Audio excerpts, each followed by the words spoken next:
When treating cancer with standard radiation, the central challenge is not destroying the tumor. The challenge is that standard radiation is a continuous energy beam.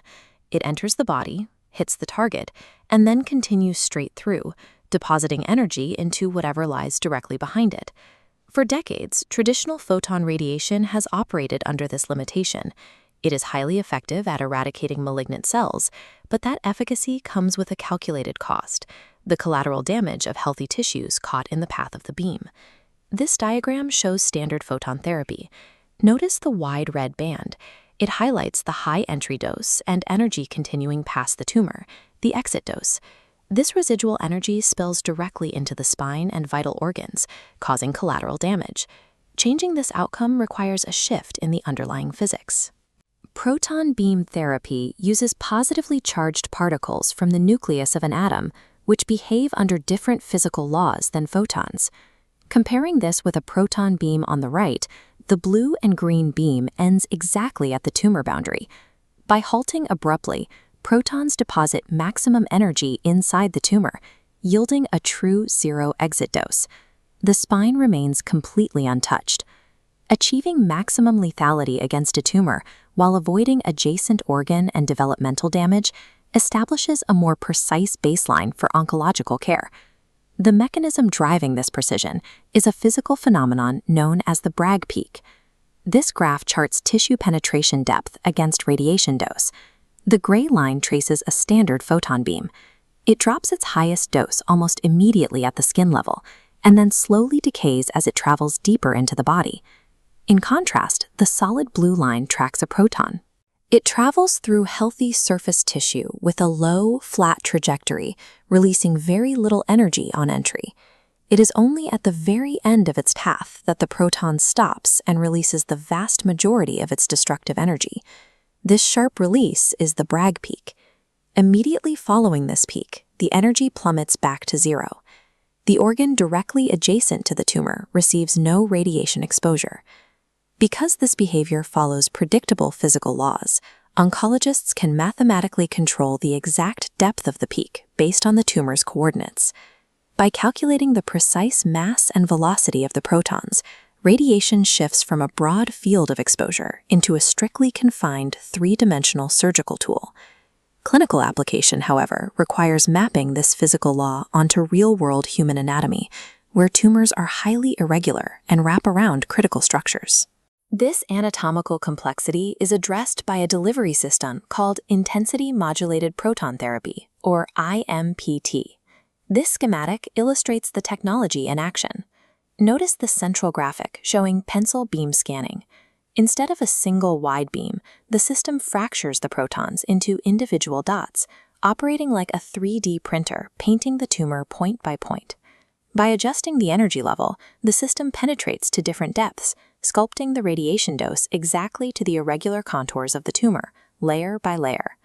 Confining the dose strictly to the tumor while sparing surrounding healthy tissue enables a clinical protocol called hypofractionation. This chart tracks evolving dosing protocols. Because the adjacent organs are protected, oncologists can safely transition to extreme hypofractionation, delivering higher daily doses of up to 10 gray per fraction directly into the tumor core. This highly targeted approach reduces toxicity, shortens overall patient treatment times, and provides a reliable pathway for re-irradiation if a cancer ever returns. The elimination of low-dose radiation is critical for all patients, but it is a primary concern in pediatric oncology. Children are uniquely susceptible to the collateral damage of standard radiation because their neurological, endocrine, and skeletal systems are actively developing.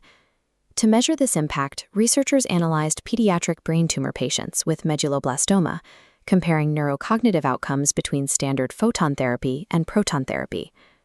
This data plot tracks global IQ over a 10-year period post-diagnosis. The red line maps patients treated with standard photons, showing a clear downward trajectory in cognitive function. The blue line, representing proton therapy, remains stable and elevated over the same decade. Looking at the bottom left chart for working memory, the data confirms the same pattern. Proton therapy prevents the severe cognitive deficits reliably seen in traditional radiation cohorts. Beyond cognitive decline, exposing a child's healthy developing tissues to an exodose introduces a severe risk of triggering new secondary cancers later in life.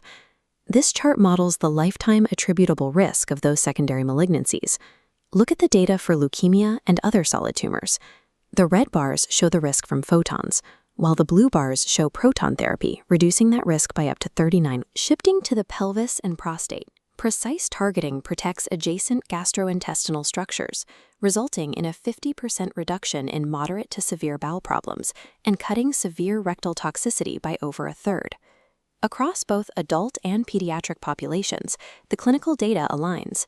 Safely elevating the dose increases local tumor control, while eliminating the exit dose systematically reduces the side effects of traditional oncology. The limiting factor for proton beam therapy today is no longer its clinical efficacy. The primary obstacle is the geographic and infrastructural scarcity of specialized treatment centers. For a patient facing a complex diagnosis, navigating international medical travel and securing a treatment slot is a logistical challenge that can delay or prevent the start of care.